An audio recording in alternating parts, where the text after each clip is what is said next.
오늘 말씀 맡은 이보영입니다.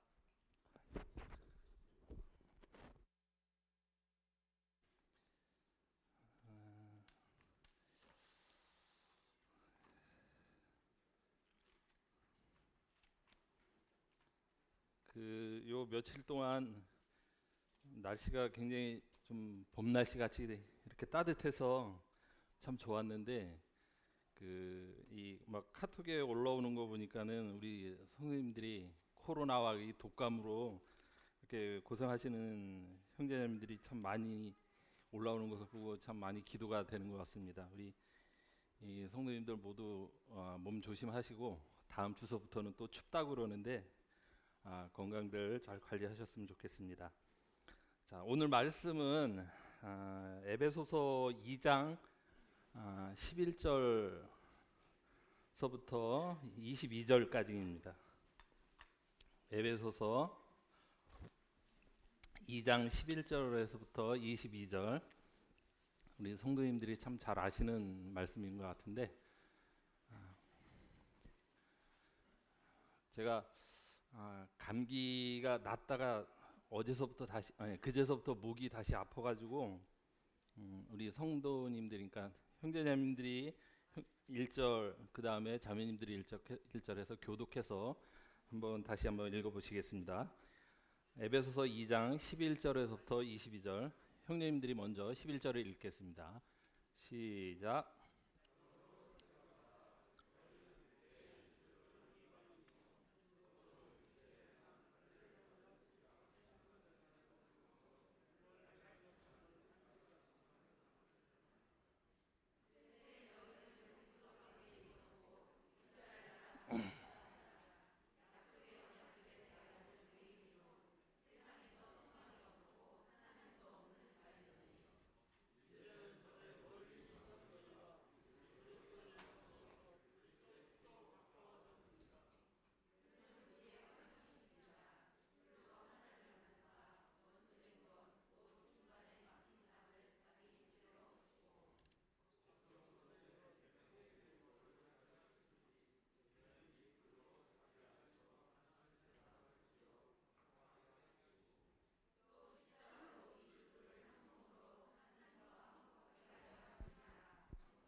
네, 감사합니다. 오늘 이 말씀 주제는 11절 첫 반부에 나와 있던 것처럼 그러므로 생각하라 라고 이렇게 정했습니다. 이 본문 말씀을 보면서 저는 떠오르는 단어가 딱 생각이 나더라고요. 비포 애프터. 비포와 애프터. 이게 어떤 단어인지 어떤 뜻인지 아시겠죠? 제가 이 광고를 보면서 이 광고 효과가 가장 이렇게 좀 효과가 큰 거는 전과 후를 이렇게 딱 비교해서 변화된 모습을 딱 보여줬을 때 그 광고 효과가 가장 크다는 얘기를 제가 들었어요. 그래서 제가 몇 년 전에 그 광고에 현혹되어서 그 여러 가지 그 약을 먹기도 하고 그거를 시도해 본 적이 있었는데 전혀 효과가 없더라고요. 그래서 이건 그냥 광고지로 그냥 사람들을 현혹하기 위한 거구나. 어떤 것인지 아시죠? 근데 지금은 좀 좋아졌죠. 감사합니다. 오늘 이 광고를 이 저 말씀을 보면서 우리의 지난날 우리의 상태가 어떠했는지 영적으로 어떠했는지를 딱 볼 수가 있는 것 같아요. 전과 후. 지금 우리의 전은 어땠는지 제가 한번 읽어보겠습니다. 그는 허물과 죄로 죽었던 너희를 살리셨도다. 전에는 우리는 죽은 자였었습니다. 영적으로. 근데 예수 그리스도의 은혜로 이제 살은 자가 되었는데, 그래서 오늘 말씀 가운데 교훈이 되는 그 말씀 두 가지를 함께 나누고자 합니다. 첫 번째로 하나님의 은혜입니다. 은혜는 받을 자격이 없는 자에게 거저 주시는 것이 은혜라고 하셨습니다. 근데 이 은혜는, 하나님의 은혜는 우리 인간의 생각을 훨씬 뛰어넘어서 우리의 생각으로는 도저히 이해할 수 없다는 것입니다. 11절 그러므로 생각하라, 이 말씀은 이 에베소서 2장 1절에서 10절까지 나와 있던 모든 사람은 허물과 죄로 죽었고 또 본질상 진노의 자녀였는데, 하나님께서 창세전에 택해 놓으신 하나님의 백성들을 구원하셔서 하나님의 걸작품으로 만드신 현재의 모습을 통해 우리로 말미암아 나타나게 될 하나님의 영광을 적어 놓으신 것을 생각하라, 이렇게 말씀하신 것입니다. 하나님은 왜 이것을 생각하라 하셨을까? 하나님은 우리 구원받은 사람들이 은혜 위에 서 있기를 원하신다는 것입니다. 그 은혜를 날마다 깨닫고 또 소중히 여기며 살아가기를 원하시는 것입니다. 우리의 신앙이 종교 생활이 아니라 은혜 생활이 되기를 원하시는 하나님의 마음을 볼 수가 있는 것입니다. 우리의 삶에서 은혜가 없어지면 바로 따라오는 것이 있습니다. 원망과 불평과 또 모든 매사에 참 짜증이 찾아오는 것을 우리가 경험할 수가 있는데, 2장 전반부에서는 과거 우리가 어떠했는지, 어떤 사람이었고 어떤 상태에서 어떤 사랑을 받았는지 우리가 알 수가 있습니다.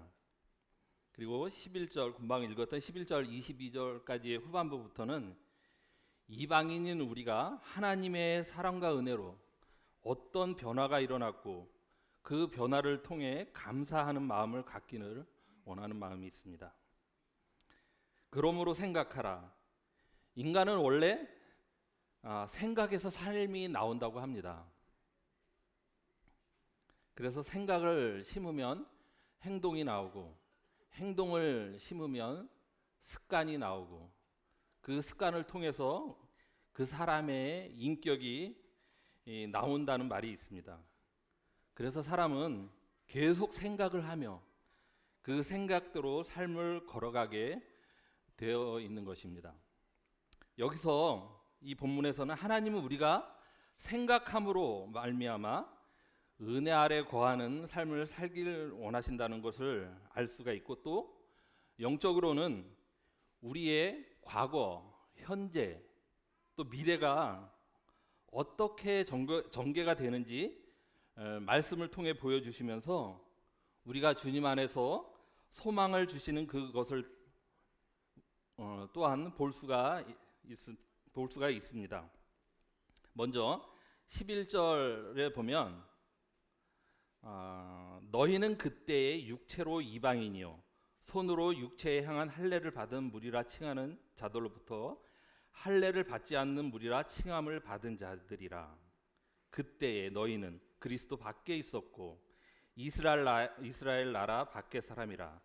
약속의 언약들에 대하여는 외인이요 세상에서 소망이 없고 하나님도 없는 자이더니. 그때 과거에는 우리가 이런 소망이 없던 자였습니다. 그런데 현재는 어떻게 변했냐면, 이제는 전에는 멀리 있던 너희가 그리스도 예수 안에서 그리스도의 피로 가까워졌느니라. 그는 우리의 화평이신지라 둘로 하나를 만드사 원수된 것고 중간에 막힌 담을 자기 육체로 하시고. 그리스도의 보혈로 우리는 새 사람이 되었고 화평케 하는 사람이 되었다는 것입니다. 그러면 미래에는 19절을 보면 그러므로 이제부터 너희는 외인도 아니요 나그네도 아니요 오직 성도들과 동일한 시민이요 하나님의 권속이라.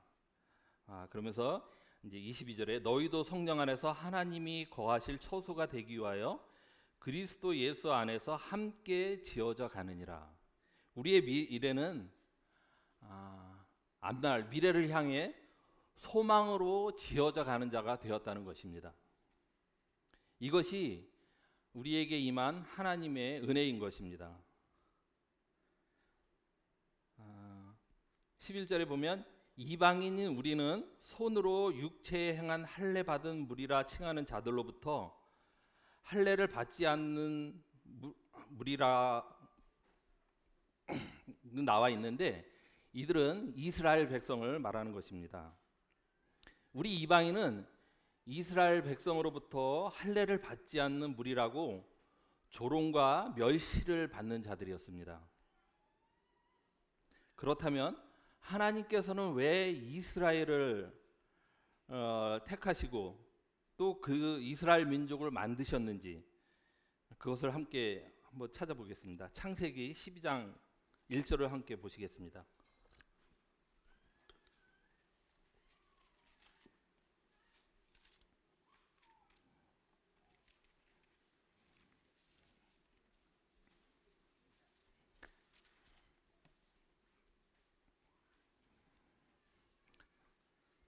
이스라엘의 시작은 창세기 12장 1절에 보면 여호와께서 아브라함에게 이르시되 너는 너의 고향 친척과 아버지 집을 떠나 내가 네게 보여줄 땅으로 가라. 여기서부터 시작이 되는 것을 볼 수가 있습니다. 하나님께서는 아브라함을 택하시고 말씀을 주셨습니다. 너의 고향과 친척과 아버지를 떠나 내가 네게 보여줄 땅으로 가라. 그러면서 이스라엘 민족이 시작이 되는데 아브라함으로부터 시작되어 이삭, 야곱의 12아들, 또 요셉이 하나님의 은혜로 애굽의 총리가 되면서 점차 인구가 늘어나기 시작하면서 이스라엘이라는 나라가 탄생하게 됩니다. 그 당시 이스라엘 민족은 인구수가 300에서 한 400만 정도밖에 되지를 않았습니다. 하나님은 왜 이런 적은 민족을 택하셨을까? 우리가 잘 알다시피 이 작은 나라, 힘없는 민족, 보잘것없는 이 민족을 택하셔서 하나님의 구속의 은혜를 알려주시기 위한 그런 목적으로 이스라엘을 택하셨다고 하셨습니다. 그런데 이 이스라엘 민족은 이것을 이 구별을 오해해서 차별로 생각을 했습니다. 그리고 그 증표로 할례가 주어졌습니다. 하나님은 이 구속의 은혜를 설명하면서 가나안까지 이 백성을 끌고 가시면서 실패와 또 은혜를 경험케 하시면서 그들을 끝까지 포기하지 않으시며 이끌어 가십니다. 그리고 하나님은 아브라함을 택하시고 그에게 귀한 것을 또 하나 주셨습니다. 그것은 복음이었습니다. 창세기 12장 3절에 보면 너를 축복하는 자에게는 내가 복을 내리고 너를 저주하는 자에게는 내가 저주하리니 땅의 모든 족속이 너로 말미암아 복을 얻을 것이라 하신지라.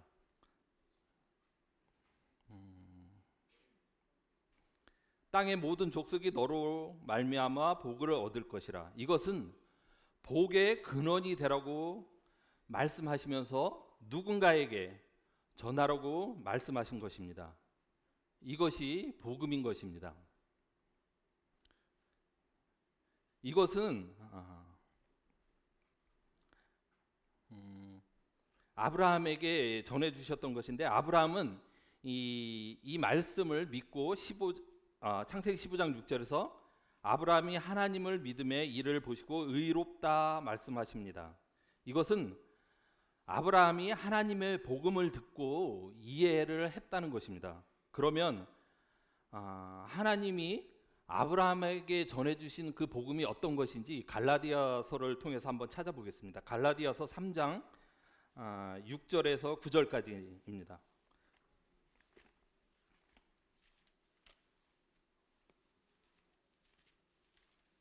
갈라디아서 3장 6절에서 9절, 신약 305쪽입니다.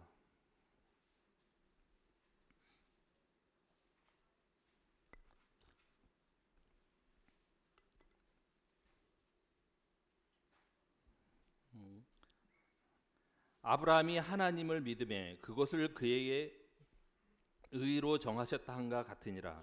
그런즉 믿음으로 말미암은 자들은 아브라함의 자손인 줄을 알지어다.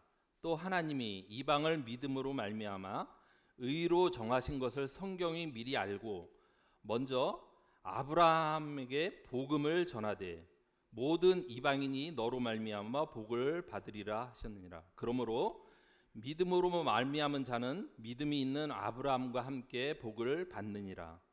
하나님께서는 아브라함의 복음을 먼저 전하셨다고 말씀하고 계십니다. 아브라함이 복음을 듣고 믿어 복을 받고 그 복음이 이방인에게까지 전해져서 이방인이 복음을 통해 복을 받는 것까지 이르는 것이 복음인 것입니다. 복음에는 죄와 허물로 죽은 우리가 살아나는 것과 또 복음이 너로 인하여 흘러 넘쳐서 다른 사람에게까지 흘러가는 것, 이것이 복음인 것입니다. 하나님께서는 모든 사람이 구원을 받고 진리에 이르기를 원한다고 분명히 말씀하셨습니다. 창세기 금방 우리가 읽었던 12장 3절에서 나와 있는 말씀과 또 신약 마태복음 28장 19절에 나와 있는 너희는 가서 모든 민족을 제자로 삼아 아버지와 아들과 성령의 이름으로 침례를 베풀라, 이렇게 말씀하셨던 것을 우리가 볼 수 있는데, 여기에 나와 있는 것처럼 복음이 세상으로 흘러 넘쳐서 퍼져야 하는 것입니다. 이것이 아브라함에게 주신 하나님의 계명이고 또 이것이 복음의 진정한 목적인 것입니다. 그래서 우리의 삶은 이 세상에서 살아갈 때 이 부분을 잘 생각해야 하는 것입니다. 복음의 삶은 그리스도인으로서 합당한 삶을 살고 또 나의 삶에 합당치 못한 삶의 자세가 있는지, 또 세상으로부터 손가락질을 받고는 있지 않은지 잘 자신을 돌아보며 또 복음을 가리는 자, 방해꾼이 되는 것이 방해꾼 노릇을 하고 있지 않은지, 이런 부분들을 잘 돌아보며 그리스도인의 합당한 삶을 살아가야 되는 것입니다. 이것이 복음의 핵심이고 또 복음을 들은 자들의 자세가 아닐까 이렇게 생각해 봅니다. 그런데 이스라엘 백성은 하나님의 뜻을 잘못 이해하고 있었습니다. 그들은 모든 민족에게 하나님을 소개하고 또 복음을 전하는 제사장 나라가 되어야 했는데, 자기들만이 하나님의 선민이고 다른 민족은 개 같은 이방인이라고 그렇게 멸시를 했습니다. 그들은 하나님으로부터 받은 것을 자랑을 했습니다. 로마서 9장을 한번 찾아보겠습니다. 로마서 9장 4절.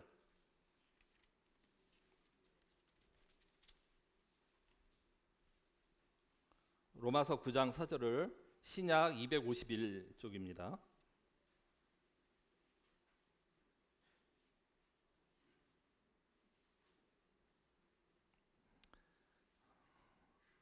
그들은 이스라엘 사람이라 그들에게는 양자됨과 영광과 언약들과 율법을 세우신 것과 예배의 약속들이 있고 율법과 할례와 언약과 예배를 받았지만 그 속에 담긴 진정한 하나님의 뜻은 알지 못했고 껍데기만 붙들고 있었습니다.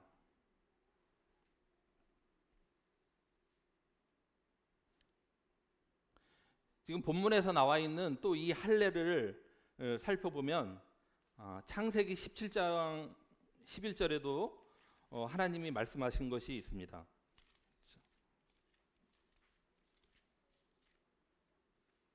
창세기 17장 11절에 제가 읽겠습니다. 너희는 표피를 배워라. 이것이 나와 너희 사이의 언약의 표징이니라. 할례는 하나님과 이스라엘 백성 사이의 언약의 징표로서 너희는 하나님의 백성이 되었다는 표시였습니다. 하지만 이스라엘 백성은 이 할례를 행했지만 할례의 참 의미는 깨닫지를 못했던 것입니다.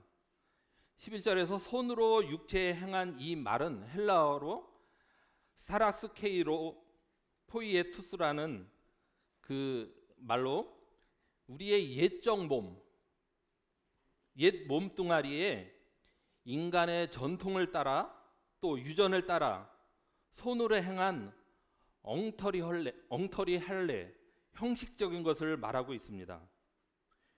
유대인들은 이것을 통해 구원의 표식으로 자기들만 선택받은 것이라고 자랑을 하고 있었습니다. 그들이 얼마나 잘못 알고 있었는지 이 또한 말씀을 통해서 우리가 알 수가 있습니다. 참 할례는 빌립보서 3장에서 이렇게 나와 있습니다. 빌립보서 3장을 다시 한번 같이 함께 찾아보겠습니다. 빌립보서 3장 3절을 보겠습니다. 신약 321쪽입니다.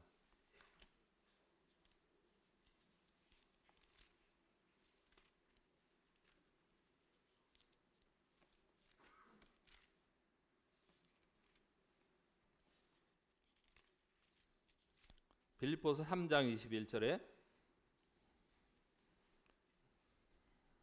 3장 3절입니다. 3장 3절에 하나님의 성령으로 봉사하며 그리스도 예수로 자랑하고 육체를 신뢰하지 아니하는 우리가 곧 할례파라. 사도 바울이 말한 것입니다. 예수를 믿는 자가 참 할례당이라고 말하고 있습니다. 육신의 껍데기에다 하는 할례가 참 할례가 아니라 마음에 행하는 할례가 참 할례라는 것입니다. 또 구약 예레미야 9장 25절 26절을 함께 보시겠습니다. 거기에도 이 말씀에 대한 것이 나와 있는데 예레미야 9장 25, 26절 구약 1066쪽입니다.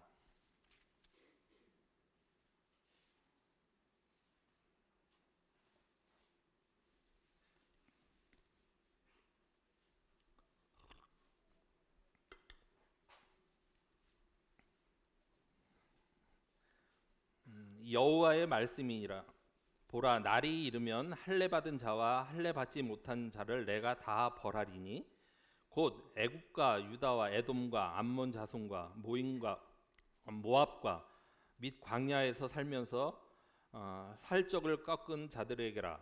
물은 모든 민족은 할례를 받지 못하였고 이스라엘은 마음의 할례를 받지 못하였느니라 하셨느니라. 하나님께서 분명히 또 정확하게 말씀하셨습니다. 할례는 마음으로 받는 것으로 예수 그리스도를 믿는 자들, 또 구원받은 자들이 말하는 것인데 그들은 끝까지 양피를 베는 것으로 알고 있었습니다. 그들은 이렇게 잘 몰랐었기 때문에 그들에게 참 뜻을 알려주시려고 또 자유케 하기 위해 이 땅에 내려오신 예수님을 죽이고 말았습니다. 이 이에 반해 우리 이방인은 아무것도 없던 그런 자들이었습니다. 육체로는 이방인이요 그리스도 밖에 있었고 또 약속에 대해서는 외인이었고 세상에서는 소망도 없었고 하나님도 없는 그런 비참한 인생들이었습니다. 그런데 더 비참하게 만드는 것은 모든 것을 가지고도 실패한 이스라엘 민족에게 무시당하고 조롱받는 멸시받는 그런 자녀들이었다는 것입니다. 그래서 하나님은 우리에게 어떻게 이렇게 놀라운 변화가 일어났는지 생각해 보라는 것입니다. 이것은 은혜가 아니면 설명할 길이 없는 것입니다. 우리의 시작은 아무것도 없는 그런 빈털터리 같은 그런 게 시작된 인생이었지만 복되고 은혜의 복음을 통해서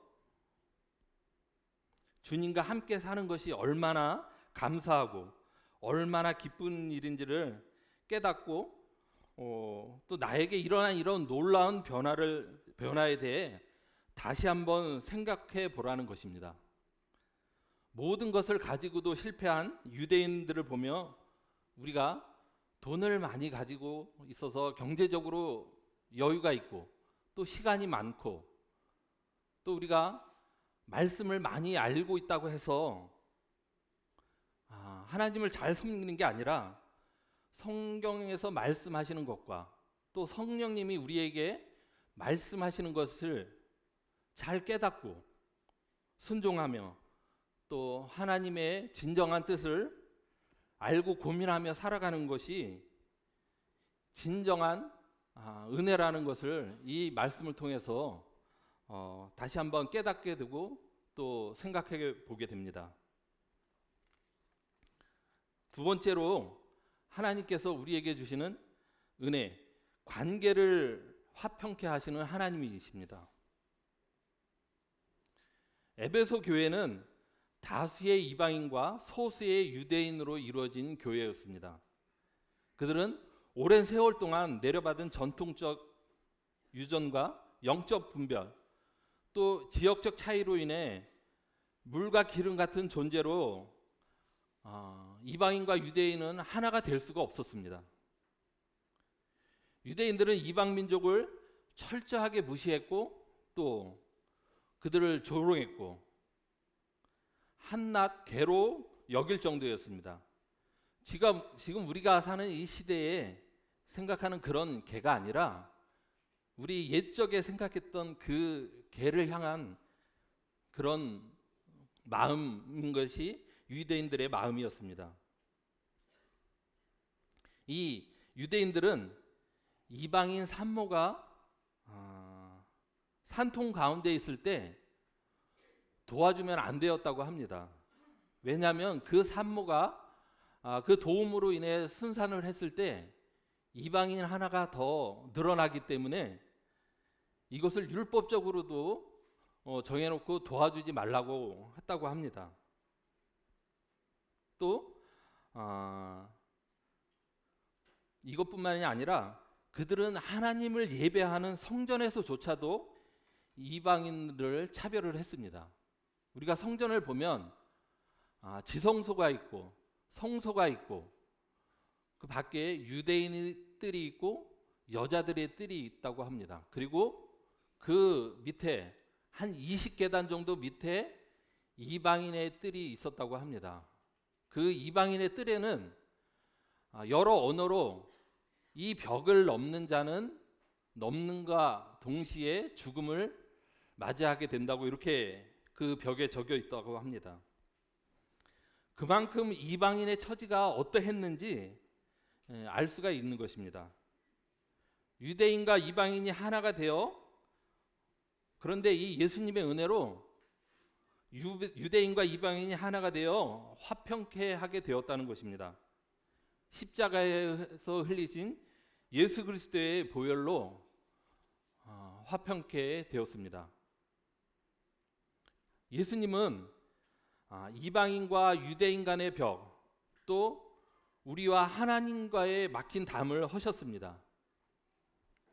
자기의 육체의 보혈로 모든 담을 허셨습니다. 우리와 하나님과는 이 세상 무엇으로도 해결할 수 없는 죄의 담이 막혀 있었습니다. 그 죄로 인해서 하나님께 감히 나갈 수 없는 그런 존재였습니다. 하지만 예수 그리스도의 보혈로 인해 우리에게는 새롭고 산 길이 열렸습니다. 히브리서 10장을 함께 보시겠습니다. 히브리서 10장 19에서 20절입니다. 신약 363쪽입니다.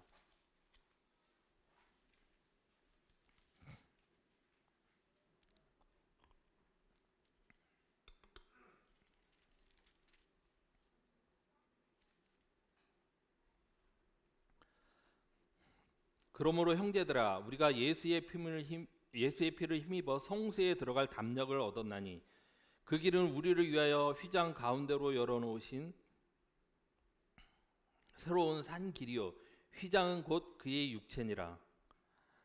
예수님이 십자가에서 죽으심으로 말미암아 성소의 휘장이 찢어져 하나님께 나갈 수 있는 새롭고 산 길을 열어주셨습니다. 이렇게 주님이 죽으시고 난 후 부활 승천하셔서 구원받은 우리에게 성령님을 보내주셨습니다.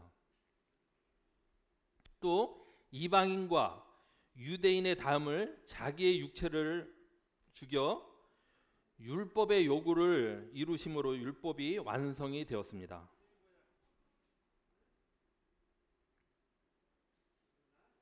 이것으로 유대인과 이방인의 차이를 폐하셨습니다. 사도행전에서 보면 창조 때 인류의 모든 족속은 한 혈통으로 만드셨다고 하셨습니다. 그래서 원래 우리는 민족적 차이가 없습니다. 하나님께서는 잘난 자도 없고 못난 자도 없게 만드셨습니다. 다 하나님께 필요한 존재로 만드셨습니다. 우리 인간의 기준으로 잘난 것이 중요한 것이 아니고 또 못난 것이 문제가 아니라 내가 정말 하나님의 창조하신 목적대로 살아가느냐가 중요한 것입니다. 주님이 부활 승천 후 성령이 세상에 임했을 때 성령 받은 성도들이 성령의 강권하심으로 모여들어서 이루어진 모임이 이 교회인 것입니다. 교회는 전적으로 성령님이 하시는 것으로 우리가 분별을 하고 있습니다. 구원받은 성도들이 모여 교회를 이루는데 이런 교회의 핵심은 온 성도가 하나가 되는 것이었습니다.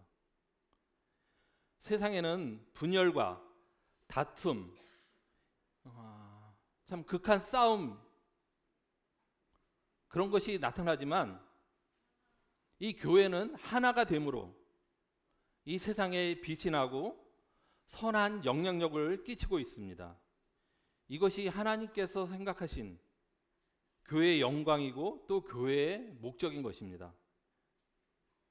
이런 성도가 하나 되는 것은 성령님의 교통하심으로 성도들의 마음이 하나가 되게 하시고 또 교회를 이루는 다양한 지체들, 배움의 차이, 빈부의 격차, 지위, 남녀노소 이런 것을 뛰어넘어 하나가 되게 하십니다. 성경에서 사도행전 2장에서 보듯 처음 교회가 생겼을 때 세상에 큰 충격을 준 것을 우리가 볼 수가 있습니다. 성도들의 그런 모습을 통해 세상에서는 볼 수 없는 그런 광경을 교회는 세상에 보여주었습니다. 사도행전 2장 44절을 또 함께 보시겠습니다. 사도행전 2장 44절 신약 188쪽입니다.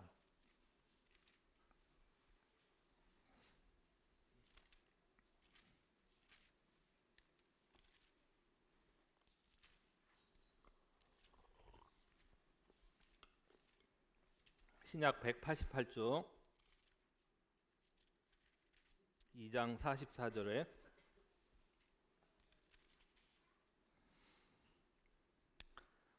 믿는 사람이 다 함께 있어 모든 물건을 서로 통용하고 또 재산과 소유를 팔아 각 사람의 필요를 따라 나눠주며 날마다 마음을 같이하여 성전에 모이기를 힘쓰고 집에서 떡을 떼며 기쁨과 순전한 마음으로 음식을 먹고 하나님을 찬미하며 또 온 백성에게 칭송을 받으니 주께서 구원받는 사람을 날마다 더하게 하시니라.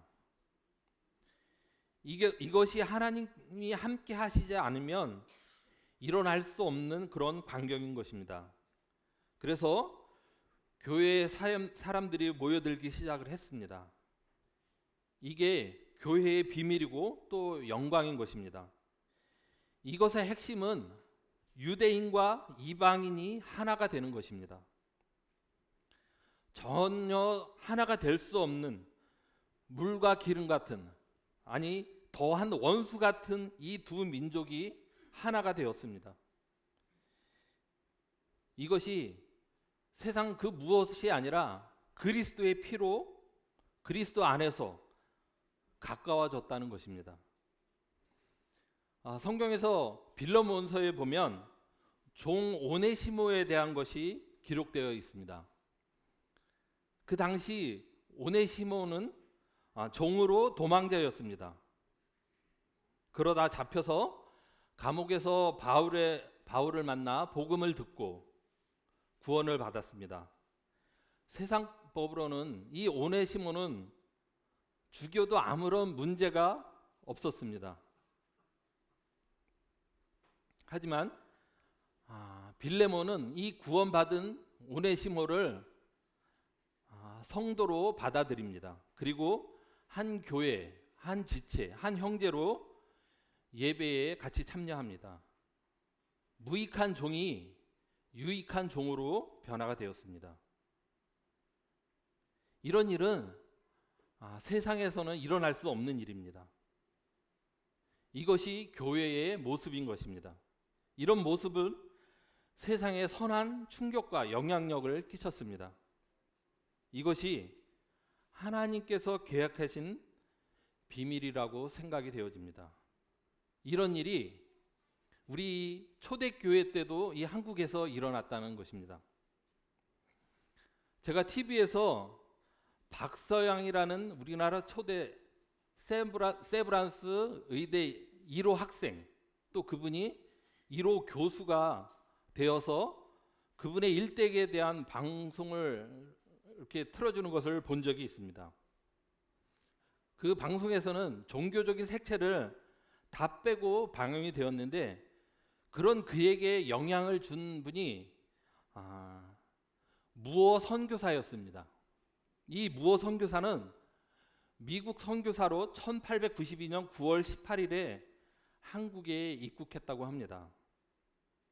입국하자마자 그는 언어를 배우기 위해 서양인과 조금 떨어져 있는 조그만 한국 집에서 한국말 공부를 시작을 했고 6개월 만에 한국인과 대화할 정도로 이렇게 한국어 실력이 늘었다고 합니다. 그리고 그 몇 주 만에 자기를 도와주는 한국 가정부를 구원을 시켰다고 합니다. 그리고 매일 한국인을 만나서 사귀면서 20-30명에게 달하는 사람들에게 성경을 가르쳤고, 그러면서 그의 겨울에 고아 6명을 데리고 곤단골이라는 곳에서 남자 예수학당을 시작했다고 합니다. 그리고 2년 후에 성도가 늘어나자 교회를 개척했다고 합니다. 당시에 그곳에는 박가라는 백정이 있었다고 합니다. 이 당시에 이 백정은 이름조차도 가질 수 없는, 그래서 이름이 없기에 박가라고 불려졌다고 하는데, 이 박가가 자기가 백정으로서 취급을 받고 인간적인 대우를 받지를 못해서 이것이 한이 되어서 자기한테 있는 아들 봉줄이라는 그 아들을만큼은 나와 같은 삶을 살지 않게 하기 위해서 그 아이에게 교육에 대한 그런 열망을 가지고 굉장히 그 부분을 신경을 썼다고 합니다. 이 봉주리가 앞에 서두에서 설명하였던 박서양이라는 그런 사람이었습니다. 그래서 이 박가는 이 천주교에서 하는 그런 교육 기관을 찾아가서 아들을 교육을 시키고 싶었지만 그곳에서는 돈을 받고 아이를 교육한다는 그런 소문이 있어서 포기하고 이 곤단골 교회에 있는 예수학당에 그 아들을 보내게 되었다고 합니다. 봉주리가 그 예수학당에 다니면서 글을 깨우치고 그 성경을 배우며 자라갈 때 이 박가는 그 아들을 통해서 또 글을 배우기 시작해서 신앙 서적에 눈을 뜨고 또 신앙에 눈을 뜨면서 그 무어 선교사를 통해서 복음을 듣기 시작을 했습니다. 1894년 이 박가가 어느 날 열병에 걸려서 사경을 헤맬 때 이 봉줄이라는 아들은 무어 선교사와 또 닥터 에비슨을 집으로 데려와서 그 아버지를 치료하게 했습니다. 이 닥터 에비슨은 완쾌될 때까지 지극정성으로 이 박가를 돌봐주고 치료했다고 합니다. 이 에비슨이 누구냐면 고종의 주치의였다고 합니다. 박가는 닥터 에비슨의 그 정성 어린 치료와 또 천민으로서 인간 대우를 받지 못한 그런 삶을 사는 그 누추한 그런 집에까지 와서 자기에게 사랑을 아끼지 않은 그 에비슨의 그 모습을 그 또 선행을 통해 감동을 받고 정식으로 기독교인이 되었습니다. 이 무어 선교사에게 세례를 받고 곤단골 교회의 교인이 되고 또 그 무어 선교사를 통해 박성춘이라는 이름도 얻게 되었다고 합니다. 이 박성춘이 이교는 너무나 큰 그 백정들 사회에서는 큰 영향력을 끼쳤다고 합니다. 그래서 그는 수원과 경기도 인근 지역에 있는 그 백정들에게 열심으로 복음을 전했고 또 그걸 통해서 많은 백정들이 입교를 하게 되었다고 합니다. 근데 이렇게 백정들이 늘어나기 시작하면서 교회에서는 또 한 가지 문제가 발생하기 시작했다고 합니다. 그 당시 많은 교인들은 양반집 그런 교인들이었다고 합니다. 그런 교인들과 인간 대우를 받지 못하는 그 백정이 한 공간 안에서 예배를 드리기 시작하면서 이 백정들로 인해서 양반들의 불만이 나오기 시작했다고 합니다. 그렇지만 이 무어 선교사는 그들의 모든 요구를 거절을 했고 오직 주님만 바라보며 그 교회를 인도해 가기 시작했다고 합니다. 그러자 어느 날 다시 그들은 이것만이라도 지켜달라고 자석 그 분배를 다시 해달라고 무어 선교사들에게 간곡한 요청을 했다고 합니다. 하지만 무어 선교사는 이것조차도 거절을 했습니다. 그러자 양반들은 갈라져서 홍문동에 다시 그들만의 교회를 세웠고 이 광경을 바라본 무어 선교사는 참 마음 가운데 탄식만 할 뿐 아무런 대책이 없이 속수무책으로 그냥 바라만 볼 수밖에 없었다고 합니다. 무어 선교사는 하나님의 교회 빈부격차 차별이 없이 그리스도 안에서 한 피를 받아 한 몸을 이룬 형제 자매, 이것만 인간적 제도의 차별을 내세워 신령한 형제됨을 거부한 양반들이 너무나 야속했고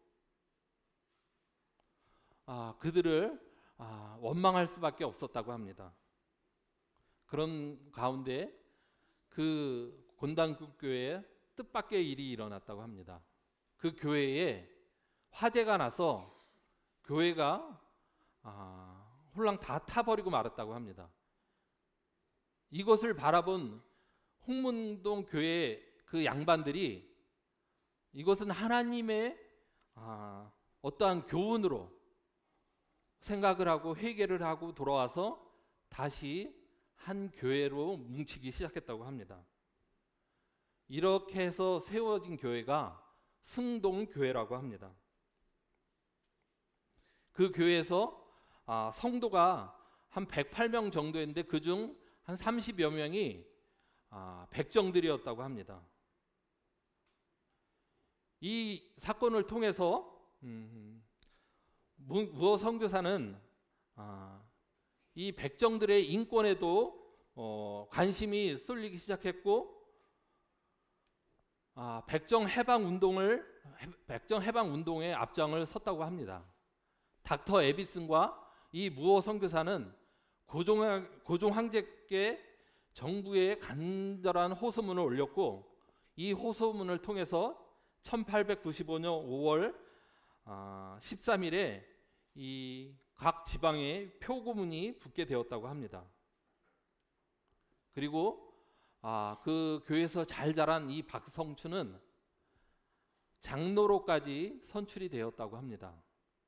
근데 그 교회에는 황실 사람인 이재영이라는 장로가 있었다고 합니다. 왕족으로서 이 백정인 이 봉출과 함께 교회를 돌아보게 되었습니다. 왕족과 인간적인 대우를 받지 못한 최하층민이 함께 한 공간에서 하나님을 섬기고 또 성도들을 돌아보며 교회를 이끌어 갔다고 합니다. 우리 인간의 생각으로는 이 일은 도저히 상상할 수 없는 그런 기적과 같은 일이었습니다. 이것이 화평케 하시는 그리스도의 보혈의 능력의 덕인 것입니다. 세상에서는 도저히 일어날 수 없는 일, 이것이 바로 그리스도의 보혈의 능력인 것입니다. 지금 우리가 사는 시대는 하나가 되는 시대가 아니라 우리가 매스컴이나 뉴스를 통해서 보지만 점점 나뉘어지는 시대인 것 같습니다. 남자와 여자, 또 있는 자와 없는 자, 배운 자와 못 배운 자, 모든 것이 분열이 되어가는 그런 시대인 것 같습니다. 이 분열은 세상 교육으로도 또 철학으로도 해결이 되지 않는 것을 우리는 볼 수가 있습니다. 성령의 열매 속에 있는 그 진정한 하나님의 뜻, 그것이 아니면 진정으로 해결이 될 수 없는 이런 문제. 이렇게 하나님은 하나 되기 위해서 자기의 육체를 기꺼이 바치셨습니다. 이렇게 무어 선교사는 그런 예수 그리스도의 보혈의 그 능력을 힘입어서 32살이라는 젊은 나이에 이 한국 땅에 와서 14년이라는 세월을 자기의 온 삶을 들여서 14개라는 교회를 개척을 했다고 합니다. 그리고 46살이라는 그런 참 젊은 나이에 장티푸스로 인해서 소천하고 말았다고 합니다. 14년을 불꽃 같은 삶을 살다가 하나님 나라로 참 하나님의 부르심을 받고 갔습니다. 이런 사랑의 헌실이 아니었다면 도저히 일어날 수 없는 그런 기적과 같은 일이었습니다. 이런 그 앞선 그런 하나님의 종들의 삶이 있었기 때문에 우리에게도 이런 놀라운 은혜의 참 삶이 이어지고 있다고 생각이 되어집니다. 그러므로 생각하라. 이 그러므로 생각하라는 그러므로 기억하라는 뜻과 같이 해석이 되어진다고 합니다. 어떻게 우리에게 이런 놀라운 은혜가 일어났는지, 또 우리에게 이런 은혜가 일어날 수 있도록 예수 그리스도께서 얼마나 큰 사랑으로 우리를 위해 그 자기 육체를 주셨는지 우리는 이것을 한시도 잊지 않고 살아가기를 바라는 마음이 있습니다. 그렇기 때문에 그런 동일한 마음으로 우리가 다음 주에 있을 이 BF팀이 네팔을 가는 게 아닌가 그런 생각을 하게 됩니다. 그곳에서도 동일하게 우리가 누렸던 이런 은혜가 그곳에서도 놀랍게 전파되기를 원하는 마음이 있습니다. 오늘 이 말씀을 보면서 참 나에게 임한 이런 놀라운 은혜가 그냥 되어진 것이 아니고 참 하나님의 계획 속에서 예수 그리스도의 그 놀라운 십자가의 그 보혈을 통해서 일어났다는 것에 다시 한번 감사가 되고 또 이것을 살아가면서 잊지 않는 그런 자가 되어야겠다는 것을 다시 한번 이렇게 생각해 보게 됩니다. 이것으로 말씀을 마치겠습니다. 감사합니다.